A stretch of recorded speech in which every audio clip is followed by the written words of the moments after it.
ശരിക്കും പറഞ്ഞു കഴിഞ്ഞാൽ മര്യാദയ്ക്ക് ഇന്ന് യുണൈറ്റഡ് കളിച്ചില്ലായിരുന്നെങ്കിൽ ഇത്രയും വിഷമം തോന്നില്ല. ലാസ്റ്റ് 2 മിനിറ്റിൽ 2 ഗോൾ കൺസീഡ് ചെയ്ത് തകർന്നു പോയി. ശരിക്കും കരച്ചിൽ വന്നുപോയി ആ ഒരു മാച്ച് കണ്ടപ്പോഴത്തേനും. ആദ്യത്തെ 20 മിനിറ്റ് ശരിക്കും പറഞ്ഞാൽ സ്റ്റാംഫോർഡ് ബ്രിഡ്ജ് ആദ്യത്തെ 20 മിനിറ്റിൽ 2 ഗോൾ കൺസീഡ് ചെയ്ത് നമ്മൾ ഗെയിമിൽ നിന്ന് കംപ്ലീറ്റ്ലി നമ്മൾ ഔട്ടായ ഒരു സ്ഥിതിയായിരുന്നു. അപ്പോൾ അവിടെ നിന്ന് നമുക്ക് തിരിച്ചു വരാനുള്ള ആ ഒരു ഓപ്പർച്യൂണിറ്റി തന്നതും ചെൽസിയാണ്. കൈസഡോയുടെ ആ ഒരു മിസ് പാസ്,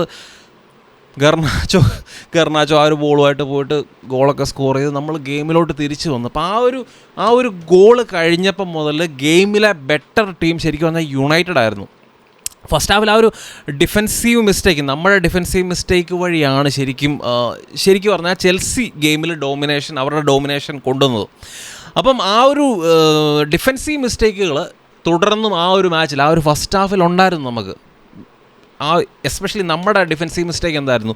നമ്മുടെ ഡിഫെൻസീവ് മിസ്റ്റേക്ക് എന്ന് പറയുന്നത് ഈ ഒരു നമ്മുടെ ഡിഫെൻസീവ് ലൈനിൻ്റെ മുൻവശം അത് ഡിഫെൻഡ് ചെയ്യുന്ന കാര്യത്തിൽ നമ്മൾ എപ്പോഴും പുറകോട്ടാണ്. അപ്പം ചെൽസി അത് ക്യാപിറ്റലൈസ് ചെയ്യാൻ വേണ്ടി ചെൽസി എന്ത് ചെയ്യുന്നത് വെച്ചാൽ അവർ ഈ ഒരു റൈറ്റ് കൂടുതലും അവരുടെ അറ്റാക്കിംഗ് മൂവ്മെൻറ്റ് കൂടുതലും ആ ഒരു റൈറ്റ് ഫ്ലാങ്ക് വഴിയാണ്. അവരുടെ കോൾ പാർമർ, എൻസോ ഫെർണാണ്ടസ്, പിന്നെ അവരുടെ ഫുൾ ബാക്ക് ആ ഒരു മാലോ ഗുസ്തോ, അപ്പോൾ ഇവരെല്ലാവരും കൂടെ ആ ഒരു റൈറ്റ് സൈഡ് ഓവർലോഡ് ചെയ്ത് അതുവഴിയായിരുന്നു ശരിക്കും പറഞ്ഞു കഴിഞ്ഞാൽ ചെൽസി അവരുടെ ബോൾ പ്രോഗ്രസ് ചെയ്ത് ഫ്ലാങ്ക് വഴി പ്രോഗ്രസ് ചെയ്ത് ചെന്നിട്ട് അവിടെ ആ ഒരു ഫൈനൽ തേർഡിലോട്ടൊക്കെ എത്തുമ്പോഴത്തേനും ആ ഒരു കട്ട് ബാക്ക് കൊടുക്കുന്നു നമ്മുടെ ഡിഫൻസിൻ്റെ മുന്നിലോട്ട്. അപ്പോൾ അവിടെ ആ ഒരു ലൈറ്റ് റണ്ണൊക്കെ മേക്ക് ചെയ്ത് ആരെങ്കിലുമൊക്കെ കാണും. അപ്പോൾ ആ ഒരു സമയത്ത് അവർക്ക് ഷോട്ട് എടുക്കാനുള്ള നല്ല ഓപ്പർച്യൂണിറ്റി, ഗോളിന് മുന്നിൽ നിന്നിട്ട് നല്ല രീതിയിൽ ഷോട്ട് എടുക്കാനുള്ള ആ ഒരു ഓപ്പർച്യൂണിറ്റി കിട്ടി. അങ്ങനെ ഒത്തിരി ഷോട്ടുകൾ വന്നു. അപ്പോൾ ആ രീതിയിലാണ് നമ്മുടെ ഡിഫെൻസീവ് മിസ്റ്റേക്ക് എന്ന് പറയുന്നത് അതായത് നമ്മൾ കുറച്ചുകൂടെ അഗ്രസീവായിട്ട് അപ്പം അങ്ങനത്തെ ആ ഒരു ലേറ്റ് റൺസ് മേക്ക് ചെയ്യുന്ന ആൾക്കാർ, അല്ലെങ്കിൽ നമ്മുടെ ഡിഫൻസിന് മുന്നിൽ ഒക്യുപ്പൈ ചെയ്ത് ആ ഒരു പാസ് റിസീവ് ചെയ്യുന്ന ആൾക്കാരെ അഗ്രസീവായിട്ട് നമ്മൾ പോയിട്ട് ഡിഫെൻഡ് ചെയ്യുന്നില്ലായിരുന്നു. അപ്പോൾ അവർക്ക് കൂളായിട്ട് ഷോട്ട് എടുക്കാനുള്ള ആ ഒരു ഓപ്പർച്യൂണിറ്റി ഉണ്ടായിരുന്നു. അപ്പോൾ അതായിരുന്നു ഡിഫെൻസീവ്ലി ഏറ്റവും വലിയൊരു മിസ്റ്റേക്ക്. അത് ചെൽസി കുറച്ചുകൂടെ അതിനെ യൂട്ടിലൈസ് ചെയ്യാൻ വേണ്ടി ചെൽസി ശ്രമിച്ചു. അത് അവർ സക്സസ്ഫുൾ ആകുകയും ചെയ്തു. ഫസ്റ്റ് ഹാഫിൽ നമ്മൾ ആ ഒരു മാച്ചിൽ നമ്മൾ ഗോൾ അടിച്ചിട്ടാണെങ്കിലും ഈ ഡിഫെൻസീവ് മിസ്റ്റേക്കുകൾ നമ്മൾ തുടർന്ന് നമ്മുടെ മാച്ചിലുണ്ടായിരുന്നു. ഫസ്റ്റ് ഹാഫ് അവസാനിക്കുന്നിടം വരെ. സെക്കൻഡ് ഹാഫ് ആയപ്പോഴത്തേനും ശരിക്കും പറഞ്ഞു കഴിഞ്ഞാൽ അറ്റാക്കിംഗ് വൈസും ഡിഫെൻസീവ്ലി ആണെങ്കിലും യുണൈറ്റഡ് ബെറ്റർ ആയിരുന്നു. ചെൽസിയും അറ്റാക്ക് ചെയ്യുന്നുണ്ടായിരുന്നു. പക്ഷേ ഈ 2 ആസ്പെക്റ്റിലും യുണൈറ്റഡ് ഇമ്പ്രൂവ് ആയ പോലെയാണ് എനിക്ക് തോന്നിയത്. അപ്പം ശരിക്കും പറഞ്ഞു കഴിഞ്ഞാൽ അങ്ങനെ വന്നിട്ട് നമ്മൾ ആ ഒരു മാച്ച് തോക്കുക എന്ന് പറയുന്നത്, നമ്മൾ സെക്കൻഡ് ഹാഫിൽ ആ ഒരു 2 ഗോളും കൂടെ സ്കോർ ചെയ്ത് മാച്ച് തോക്കുക എന്ന് പറയുന്നത് ശരിക്കും പറഞ്ഞു കഴിഞ്ഞാൽ എനിക്ക് അക്സെപ്റ്റ് ചെയ്യാൻ വേണ്ടി പറ്റുന്നില്ല. ശരിക്കും ഇപ്പോഴും ഇരുന്നിട്ട് എനിക്ക് എങ്ങനെ ആ ഒരു മാച്ച് തോറ്റെന്ന് എനിക്കറിയത്തില്ല. ലാസ്റ്റ് ആ ഒരു പെനാൽറ്റി ഡിയാഗോ ഡാലോ കൺസീഡ് ചെയ്യുന്നു. അത് പെനാൽറ്റി കൊടുക്കേണ്ടതാണോ എന്നുള്ള കാര്യത്തിലും എനിക്കറിയത്തില്ല. യുണൈറ്റഡ് ഫാൻ എന്നുള്ള രീതിയിൽ ഞാൻ കുറച്ച് ബയസ്ഡ് മനുഷ്യനാണ്. ശരിക്കും അത് ഒരു പ്യുവർ പെനാൽറ്റി ആണോ എന്നുള്ള കാര്യത്തിൽ എനിക്ക് സംശയമുണ്ട്. അത് കുറച്ചുകൂടെ സോഫ്റ്റർ പെനാൽറ്റി ആയിട്ടാണ് എനിക്ക് തോന്നിയത്. അത് വേണമെങ്കിൽ കൊടുക്കാതിരിക്കാമായിരുന്നു. ഞാനൊരു പ്യുവർ യുണൈറ്റഡ് ഫാൻ എന്നുള്ള രീതിയിലാണ് സംസാരിക്കുന്നത്. പക്ഷേ അത് കൊടുത്തു. അത് കഴിഞ്ഞിട്ട് പാമറിൻ്റെ ആ ഒരു ഗോള് എനിക്കത് ഓർത്തിട്ട് എനിക്ക് വിഷമം വന്നിട്ട് വയ്യ.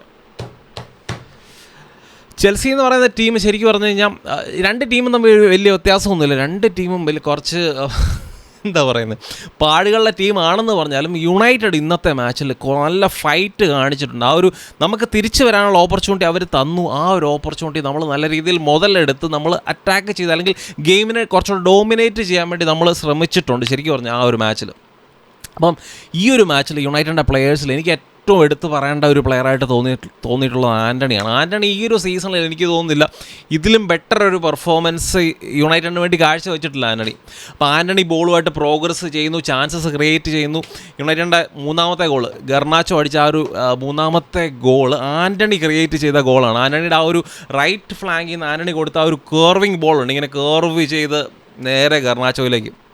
അപ്പോൾ അതൊക്കെ ആൻ്റണിയുടെ ക്വാളിറ്റി ഷോക്കേസ് ചെയ്യുന്ന കാര്യമാണ്. അപ്പോൾ ആൻ്റണി ശരിക്കും ഓൺ ദ ബോൾ ബെറ്റർ പ്ലെയറാണ്. ഇന്ന് കുക്കുറേ ഉണക്കത്തെ ആ ഒരു ഡിഫൻഡറിനെ 1v1 തോപ്പിക്കുന്നത് കണ്ടു. അതെനിക്ക് ഭയങ്കര സന്തോഷം തന്ന ഒരു സാധനമാണ്. അപ്പം എന്താണെങ്കിലും ടെൻഹാഗിൻ്റെ ഒരു ഡിസിഷൻ എന്ന് ഏതായാലും നല്ലതായിട്ട് എനിക്ക് തോന്നി. കാരണം റാഷ്ഫോർഡിനെ എടുത്ത് ബെഞ്ചിലിരുത്തിയിട്ട് ആൻ്റണിയെ കൊണ്ടുവന്നത്, റാഷ്ഫോർഡിനെ അറ്റ്ലീസ്റ്റ് റാഷ്ഫോർഡിനെ ഡ്രോപ്പ് ചെയ്യാനുള്ള ആ ഒരു മനസ്സ് അത് ടെൻഹാഗ് കാണിച്ചല്ലോ. അതിൽ എനിക്കൊത്തിരി സന്തോഷമുണ്ട്. അതിനെ റീപ്ലേസ് ചെയ്ത് വന്ന ആൻ്റണി പെർഫോം ചെയ്തു എന്നുള്ള കാര്യത്തിലും ഒത്തിരി ഒത്തിരി ഒത്തിരി സന്തോഷം. പക്ഷേ എൻ്റെ റിസൾട്ട് എന്ന് പറയുന്നത് എന്ത് ചെയ്യാൻ പറ്റും, ഒന്നും ചെയ്യാൻ പറ്റത്തില്ല. അപ്പോൾ അങ്ങനെ ഈ ഒരു മാച്ചോടെ നമ്മുടെ ടീമിൽ ഇപ്പോൾ ആ പടെ ഫിറ്ററായിട്ടുള്ള 2 സെൻറ്റർ ബാക്കേ ഉള്ളൂ, ഒന്ന് മഗ്വേറ, ഒന്ന് കാംവാല. അപ്പോൾ അങ്ങനത്തെ 2 പ്ലെയർ മാത്രമേ നമുക്ക് സെൻറ്റർ ബാക്കായിട്ടുള്ളൂ. വെറാൻ ഇന്നത്തെ മാച്ചോടെ ഫസ്റ്റ് ഹാഫിൽ പുള്ളിക്ക് ആ ഒരു ഫിറ്റ്നസ് ഇഷ്യൂ ഉണ്ടായിരുന്നതുകൊണ്ട് തന്നെ പുള്ളിയെ സബ് ചെയ്തു. എനിക്ക് തോന്നുന്നില്ല ഇനിയിപ്പോൾ അടുത്ത ലിവർപൂളിനെതിരെയുള്ള മാച്ചിലൊന്നും വെറാണിന് കളിക്കാൻ പറ്റത്തില്ല. വെറാൻ സ്ട്രഗിൾ ചെയ്യുകയാണ്, ലിറ്ററലി പുള്ളി സ്ട്രഗിൾ ചെയ്യുക. 10-20 മിനിറ്റ് കഴിഞ്ഞപ്പോഴത്തേനും തീർന്നു, വെറാൻ്റെ ഗ്യാസ് തീർന്നു. പകരക്കാരനായിട്ട് സെക്കൻഡ് ഹാഫിൽ വന്ന ജോണി ഏവൻസ് വന്നപ്പോഴേ എനിക്ക് തോന്നി ഈ വണ്ടി ഒത്തിരി മുന്നോട്ട് പോകത്തില്ലെന്ന് തോന്നി. 20 മിനിറ്റ് കളിച്ചു, പുള്ളിയും കയറി വന്നു. ലാസ്റ്റ് കാംവാല, മഗ്വേർ. അപ്പം നമ്മുടെ സ്ഥിതി ഇതാണ്. അവിടെ അപ്പുറത്ത് നോക്കിയാൽ ടോട്ടൻഹാം, ആസ്റ്റൺ വില്ലയൊക്കെ പോയിൻ്റ് ഡ്രോപ്പ് ചെയ്യുന്നുണ്ട്. പക്ഷെ നമുക്ക് അത് ക്യാപിറ്റലൈസ് ചെയ്ത് മുന്നോട്ട് പോകാൻ വേണ്ടി നമുക്ക് പറ്റുന്നില്ല. അപ്പം എന്നെ ചെയ്യാൻ പറ്റും? ഇതൊക്കെയാണ് നമ്മുടെ ഒരു അവസ്ഥ. എനിക്കിനി ടെൻ ഹാഗ് ആ ഒരു ബ്രൂണോയും കൂടെ സബ് ചെയ്യുന്നത് കാണണമെന്ന് വലിയൊരു ആഗ്രഹമുണ്ട്. അതും കൂടെ ഒന്ന് സാധിച്ചു തരണം എന്നുള്ളൊരു ഒരു അഭ്യർത്ഥന മാത്രമേ ഉള്ളൂ. കാരണം ബ്രൂണോയൊക്കെ ഓടി ചാകാറായി. ശരിക്കും പറഞ്ഞാൽ ആ ഒരു മാച്ച് അവസാനിക്കാറൊക്കെ ആയപ്പോഴത്തേനും ബ്രൂണോയുടെയൊക്കെ സ്ഥിതി ഭയങ്കര മോശമാണ്. പക്ഷെ ബ്രൂണോയെ സബ് ചെയ്യുന്നില്ല. ശരിക്കും ഗർണാച്ചോ സബ് ചെയ്ത സമയത്ത് ബ്രൂണോയെ സബ് ചെയ്തിട്ട് മൗണ്ടിനെ ആ ഒരു നമ്പർ 10 റോളിലൊക്കെ കളിപ്പിക്കാമായിരുന്നു വേണമെങ്കിൽ. വരും മാച്ചുകളിൽ അങ്ങനത്തെ ചില കലാപരിപാടികളൊക്കെ ടെൻ ഹാഗിൽ നിന്നും ഞാൻ എക്സ്പെക്റ്റ് ചെയ്യുന്നുണ്ട്. അപ്പം നമ്മൾ ചെൽസിയുടെ കാര്യം കൂടെ പറയണമല്ലോ. ചെൽസിയുടെ കാര്യം നോക്കുകയാണെങ്കിൽ ചെൽസിയുടെ ടീമിൽ എനിക്കിപ്പം ചെൽസിയുടെ ആരാധകർ കൂടുതലും ഈ പൊച്ചറ്റീനോ ഔട്ട് വിളിയാണ് കൂടുതലും ഞാൻ കണ്ടിട്ടുള്ളത്.